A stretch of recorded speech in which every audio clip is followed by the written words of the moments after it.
श्री राधा कृष्णाभ्याम नमः। भगवान श्री कृष्ण की कथाओं का आश्रय लेने वाले भक्तजनों, मैं संध्या रानी महात्मा वेद व्यास जी एवं गुरुजनों की आज्ञा से श्रीमद् भागवत महापुराण के अष्टम स्कंद के 7वें अध्याय को आरंभ करती हूँ। अध्याय 7 समुद्र मंथन का आरंभ और भगवान शंकर का विषपान। श्री सुखदेव जी कहते हैं, परीक्षित, देवता और असुरों ने नागराज वासुकी को यह वचन देकर कि समुद्र मंथन से प्राप्त होने वाले अमृत में तुम्हारा भी हिस्सा रहेगा, उन्हें भी सम्मिलित कर लिया। इसके बाद उन लोगों ने वासुकी नाग को नेति के समान मंदराचल में लपेटकर भली भांति उद्यत हो बड़े उत्साह और आनंद से अमृत के लिए समुद्र मंथन प्रारंभ किया। उस समय पहले पहल अजित भगवान वासुकी के मुख की ओर लग गए, इसलिए देवता भी उधर ही आ जुटे। परंतु भगवान की यह चेष्टा दैत्य सेनापतियों को पसंद न आई। उन्होंने कहा, पूंछ तो सांप का अशुभ अंग है, हम उसे नहीं पकड़ेंगे। हमने वेद शास्त्रों का विधि पूर्वक अध्ययन किया है, ऊंचे वंश में हमारा जन्म हुआ है और वीरता के बड़े बड़े काम हमने किए हैं। हम देवताओं से किसी बात में कम नहीं हैं। यह कहकर वे लोग चुपचाप एक और खड़े हो गए। उनकी यह मनोवृत्ति देखकर भगवान ने मुस्कुराकर वासुकी का मुंह छोड़ दिया। देवताओं के साथ उन्होंने पूंछ पकड़ ली। इस प्रकार अपना अपना स्थान निश्चित करके देवता और असुर अमृत प्राप्ति के लिए पूरी तैयारी से समुद्र मंथन करने लगे। परीक्षित, जब समुद्र मंथन होने लगा तब बड़े बड़े बलवान देवता और असुरों के पकड़े रहने पर भी अपने भार की अधिकता और नीचे कोई आधार न होने के कारण मंदराचल समुद्र में डूबने लगा। इस प्रकार अत्यंत बलवान देव के द्वारा अपना सब क्रिया कराया मिट्टी में मिलते देख उनका मन टूट गया।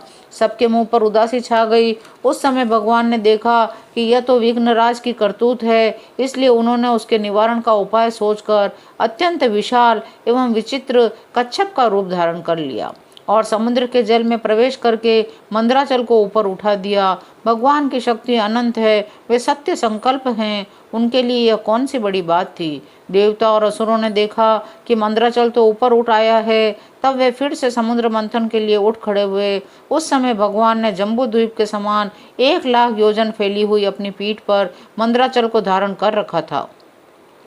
अनंत शक्तिशाली आदि कच्छप भगवान को उस पर्वत का चक्कर लगाना ऐसा जान पड़ता था मानो कोई उनकी पीठ खुजला रहा हो। साथ ही समुद्र मंथन संपन्न करने के लिए भगवान ने असुरों में उनकी शक्ति और बल को बढ़ाते हुए असुर रूप से प्रवेश किया। वैसे ही उन्होंने देवताओं को उत्साहित करते हुए उनमें देव रूप से प्रवेश किया और वासुकी नाग में निंद्रा के रूप से प्रवेश किया। इस प्रकार भगवान ने पर्वत के ऊपर उसको दबा रखने वाले रूप में, नीचे उसके आधार कच्छप के रूप में, देवता और असुरों के शरीर में उनकी शक्ति के रूप में, पर्वत में दृढ़ता के रूप में, नेति बने हुए वासुकी नाग में निंद्रा के रूप में, जिससे उसे कष्ट न हो, प्रवेश करके सब ओर से सबको शक्ति संपन्न कर दिया। अब वे अपने बल के मत से उन्मत्त होकर मंदराचल के द्वारा बड़े वेग से समुद्र मंथन करने लगे। उस समय समुद्र और उसमें रहने वाले मगर, मछली आदि जीव शुद्ध हो गए। नागराज वासुकी के हजारों कठोर नेत्र, मुंह और श्वासों से विष की आग निकलने लगी। उनके धुएं से पोलोम, काले, बलि, इलवल आदि असुर निस्तेज हो गए। उस समय वे ऐसे जान पड़ते थे मानो दावानल से झुलसे हुए साखू के पेड़ खड़े हों।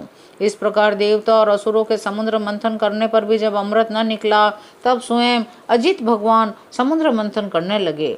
मेघ के समान सांवले शरीर पर सुनहला पीतांबर, कानों में बिजली के समान चमकते हुए कुंडल, सिर पर लहराते हुए घुंघराले बाल, नेत्रों में लाल लाल रेखाएं, गले में वनमाला सुशोभित हो रही थी। संपूर्ण जगत को अभयदान करने वाले अपने विश्व विजयी भुजदंडों से वासुकी नाग को पकड़कर तथा कूर्म रूप से पर्वत को धारण कर जब भगवान मंदराचल की मथानी से समुद्र मंथन करने लगे, उस समय वे दूसरे पर्वतराज के समान बड़े ही सुंदर लग रहे थे।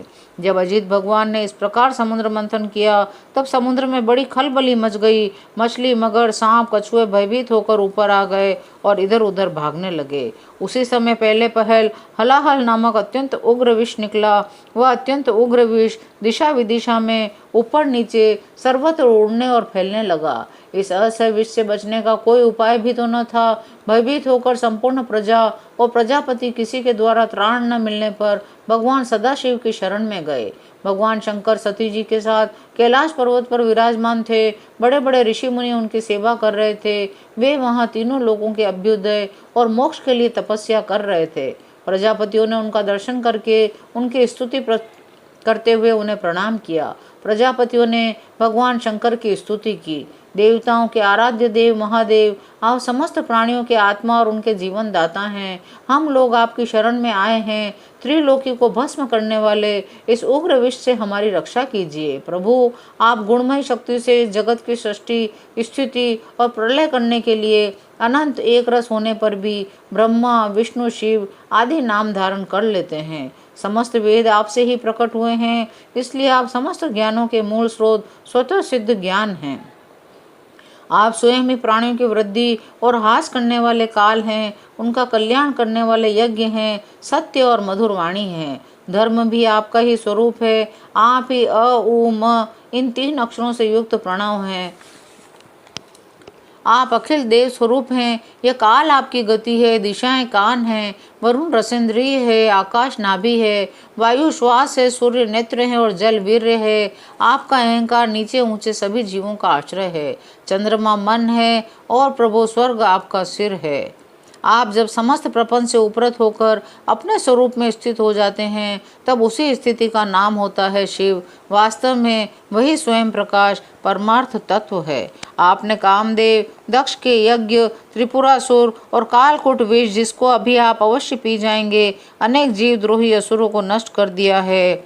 आप इस प्रकार ध्यानमग्न रहते हैं कि आपको इसका पता भी नहीं चलता। इसलिए प्रभु, आपके अनंत स्वरूप का साक्षात ज्ञान प्राप्त करने में सहसा ब्रह्मा आदि भी समर्थ नहीं होते, फिर स्तुति तो कर ही कैसे सकते हैं। ऐसी अवस्था में उनके पुत्रों के पुत्र हम लोग कहे क्या सकते हैं। फिर भी अपनी शक्ति के अनुसार हमने आपका कुछ गुणगान किया है। हम लोग तो केवल आपके इसी लीला विहारी रूप को देख रहे हैं, आपके परम स्वरूप को हम नहीं जानते। श्री सुखदेव जी कहते हैं, परीक्षित, प्रजा का यह संकट देखकर समस्त प्राणियों के अकारण बंधु देवाधिदेव भगवान शंकर के हृदय में कृपावश बड़ी व्यथा हुई।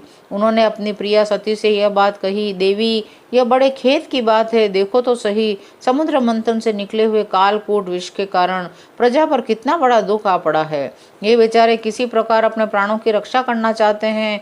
इस समय मेरा यह कर्तव्य है कि मैं इन्हें निर्भय कर दूं। जिनके पास शक्ति सामर्थ्य है, उनके जीवन की सफलता इसी में है कि वे दीन दुखियों की रक्षा करें। सज्जन पुरुष अपने क्षणभंगुर प्राणों की बलि देकर भी दूसरे प्राणियों के प्राण की रक्षा करते हैं। कल्याणी अपने ही मोह की माया में फंसकर संसार के प्राणी मोहित हो रहे हैं, एक दूसरे से वैर की गांठ बांधे बैठे हैं। उनके ऊपर जो कृपा करता है, उस पर सर्वात्मा भगवान श्री कृष्ण प्रसन्न होते हैं। जब भगवान प्रसन्न हो जाते हैं, तब चराचर जगत के साथ मैं भी प्रसन्न हो जाता हूँ। इसलिए अभी अभी मैं इस विष को भक्षण करता हूँ, जिससे मेरी प्रजा का कल्याण हो। श्री सुखदेव जी कहते हैं, विश्व के जीवनदाता भगवान शंकर इस प्रकार सती देवी से प्रस्ताव करके उस विष को पीने के लिए तैयार हो गए। देवी तो उनका प्रभाव जानते ही थी। उन्होंने हृदय से इस बात का अनुमोदन किया। भगवान शंकर बड़े कृपालु हैं, उन्हीं की शक्ति से समस्त प्राणी जीवित रहते हैं। उन्होंने उस तीक्ष्ण हलाहल विष को अपनी हथेली पर उठाया और भक्षण कर गए। वह विष जल का पाप मल था। उसने शंकर जी पर अपना प्रभाव प्रकट कर दिया। इससे उनका कंठ नीला पड़ गया, परंतु वह तो प्रजा का कल्याण करने वाले भगवान शंकर के लिए भूषण के स्वरूप हो गया। परोपकारी सज्जन प्राय प्रजा का दुख टालने के लिए स्वयं दुख झेला ही करते हैं। देवादिदेव भगवान शंकर सबकी कामना पूर्ण करने वाले हैं। उनका यह कल्याणकारी अद्भुत कर्म सुनकर संपूर्ण प्रजा, दक्ष कन्या सती, ब्रह्मा जी और स्वयं विष्णु भगवान भी उनकी प्रशंसा करने लगे। जिस समय भगवान शंकर विष पान कर रहे थे, उस समय उनके हाथ से थोड़ा सा विष टपक पड़ा। उसे बिच्छू, सांप तथा अन्य विषैले जीवों ने एवं विषैली औषधियों ने ग्रहण कर लिया। 7वां अध्याय यहीं विराम लेता है। शेष अगले अंकों में। जय श्री कृष्ण।